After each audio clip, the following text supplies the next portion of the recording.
Welcome to class 10 biology children. Today we are discussing evolution in gaseous exchanging system. So many types of living organisms are there in and around us, like so many types of plants, animals and microorganisms. How do they take gases? How do they take oxygen? How do they remove carbon dioxide from their body? Now we are going to discuss. Let us see single-celled organisms. Single-celled organisms means unicellular organisms. Amoeba, paramecium, euglena, chlamydomonas, like some single-celled organisms are there. How do they take atmospheric oxygen? We are going to discuss. Hydra and planarians obtains oxygen and expel the carbon dioxide directly from their body by the process of diffusion. I think you know very well about diffusion process. In ninth class physics you studied diffusion. Okay, movement of particles from high concentration to low concentration is called diffusion. Here hydra and planarians obtain oxygen. How do they get oxygen? If their body contains low amount of oxygen, outside environment contains higher amount of oxygen, then what will happen? Simply oxygen will be transferred from outside to the inside of the hydra or planarians. So this process is named as diffusion. By the process of diffusion, hydra and planarians obtain oxygen and removes carbon dioxide. Whenever the carbon dioxide percentage is increased in hydra or planarians body, what will happen? Simply by the process of diffusion, they loses excess amount of carbon dioxide from their bodies by the process of diffusion again. Next, animals either terrestrial. Terrestrial means which can live on the earth or land surface is called terrestrial animals or aquatic animals. Aquatic animals means where do they live? They live in water. These are adapted to different types of respiration and possesses different types of respiratory organs, mostly depending on their habitat. Habitat means the place where it prefers to live is called habitat. So in case of terrestrial animals, in case of aquatic animals, they are having different types of respiration processes and they are having different types of respiratory organs. It is mostly depending on the place where do they live.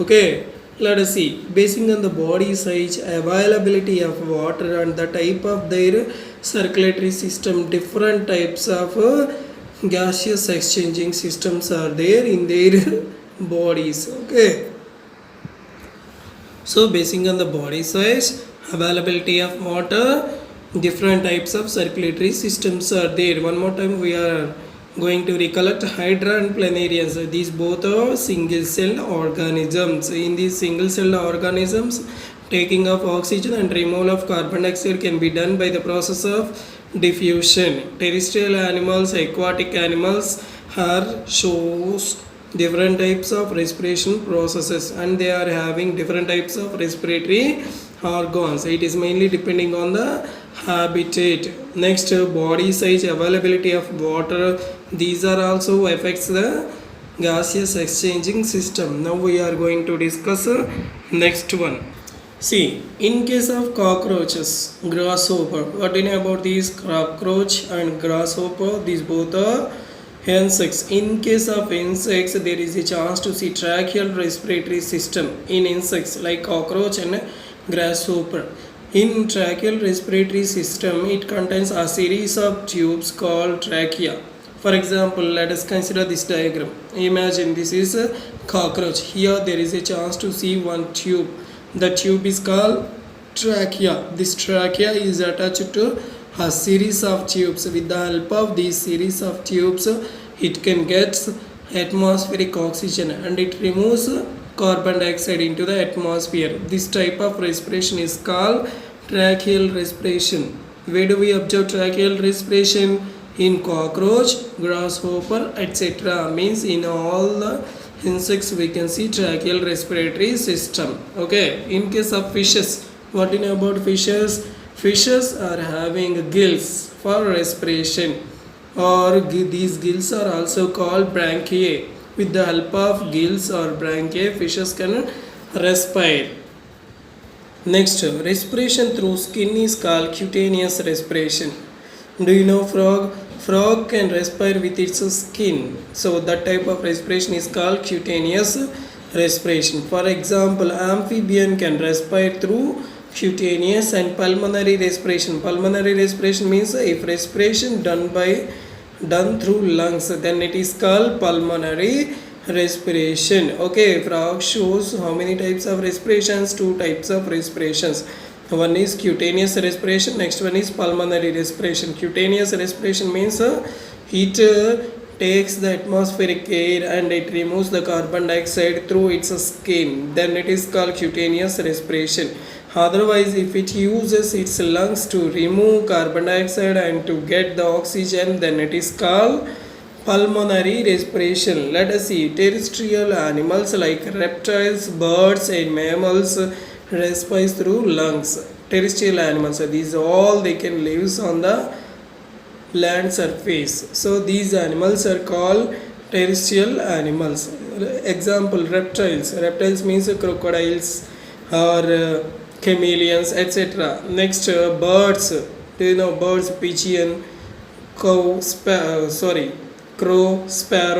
etc. Mammals. Mammals means humans, monkey, goat, cow, etc. These all they can respire through lungs. With the help of their lungs they can respire. Okay, now we are going to discuss next topic, respiration in plants. How do the plants respire? Already we know about it. Plants can respire with the help of stomata. Where do we find stomata? Stomata can be found in the leaf, which is useful for exchanging of gases in plants.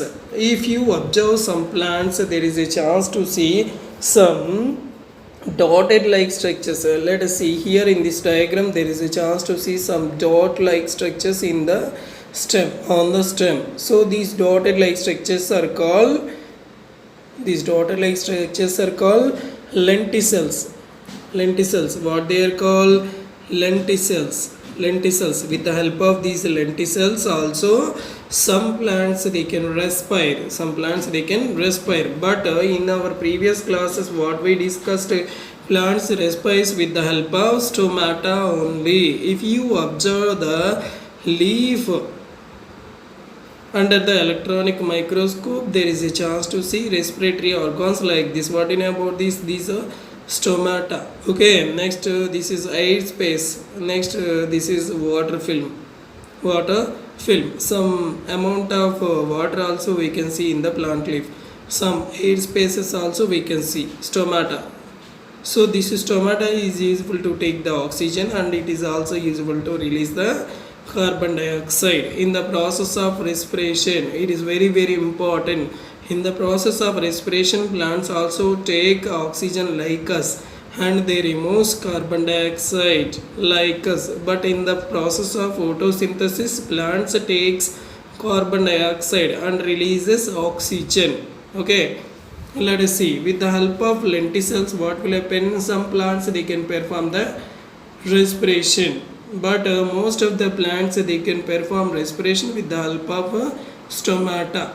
Okay, now we are going to discuss mangrove plants. In 9th class we discussed about mangrove plants. Let us see figure 16, aerial roots. In mangrove plants we can see some aerial roots which can develop over the surface of land up to how many inches? 12 inches.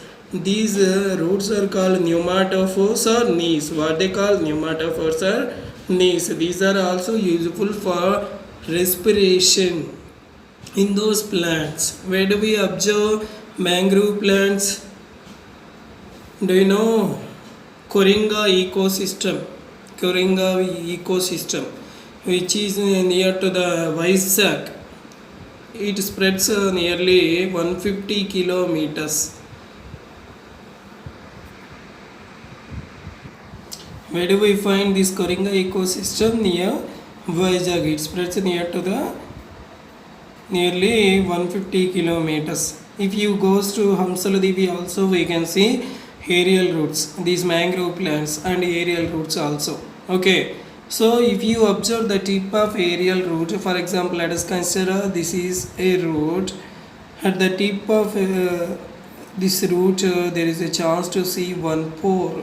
With the help of these pores, what will happen? They will take oxygen and they will remove carbon dioxide into the atmosphere. Okay, let us see. Plants which have their roots in very wet places such as ponds, marshes are unable to obtain oxygen. They are adapted to these waterlogged conditions by having much larger air spaces which connect the stems with the roots, making diffusion from the upper parts much more efficient. Plants which can be seen in the waterlogged conditions, they will develop these pneumatophores. With the help of these pneumatophores, they can respire. Okay. Okay, children, our chapter 2 is completed. Now we are going to discuss some important questions in page number 45 from chapter 2. Let us see first question: distinguish between inspiration and expiration, means inhalation and exhalation. Next, aerobic and anaerobic respirations, respiration and combustion. Next, photosynthesis and respiration. So this is very important for 4 marks. Next, sixth question. Plants photosynthesize during daytime and respire during night. Do you agree to this statement? Why or why not? So this is also an important question. Why does a deep sea diver carries oxygen cylinder on her back? This is seventh question. Next, to tick the ninth question also. Where will the release of energy from glucose in respiration takes place? Mala writes lungs, while Gia writes muscles. Which is correct? Who is correct and why? This is also an important question. Let us see 14th question. Raju said stem also respire along with the leaves in plants. Can you support this statement? Give your reasons. Next, 15th question. What happens if diaphragm is not there in the human body? Next, 18th question. What are your observations in combustion of sugar activity? You should write the observations in sugar activity, combustion of sugar activity. Okay. So these are the important questions from chapter 2. Now we are going to fill in the blanks and choose the correct answers from chapter 2. If you have textbook, open page number 46. Fill in the blanks. Let us see. First to fill in the blank. Exhaled air contains dash and dash. Exhaled air also contains oxygen. Oxygen how much percent? 16%. But in inhaled air oxygen percentage is 21%. Exhaled air contains oxygen 16%, carbon dioxide 0.04%. Previously we discussed about these percentages. Next, water vapor also presented. Next, a flap like muscular valve controls the movement of air and food is epiglottis. What it is called? Epiglottis. It controls the movement of food and air. Next, third one, energy currency of the cell is called. Energy currency of the cell is called ATP. ATP means adenosine triphosphate. Lenticels are the respiratory organs exists in dash part of the plant. Where do we observe these lenticels? Stem. What is the use of these lenticels? For respiration. Next, mangrove trees respire with their roots. Mangrove trees respire with their roots. Just now we discussed about it. Let us see choose the correct answers. We will find vocal cords in A. Larynx, pharynx, nasal cavity, trachea. Where do we find vocal cords? Larynx. These are useful for producing of sound. Next, cluster of air sacs in lungs called alveoli, bronchi, bronchioles, air spaces, alveoli, which are useful for exchange of gases. Next, eighth question. Choose the correct answer. Which of the following is correct? First one, the diaphragm contracts, volume of the chest cavity increased. The diaphragm contracts, volume of the chest cavity decreased. Third one, The diaphragm expands, volume of the chest cavity increased. Fourth one, the diaphragm expands, volume of the chest cavity decreased. What will happen during the inhalation and exhalation? We will discuss what changes are going to happen in the diaphragm. We discussed in our previous classes. Let us see.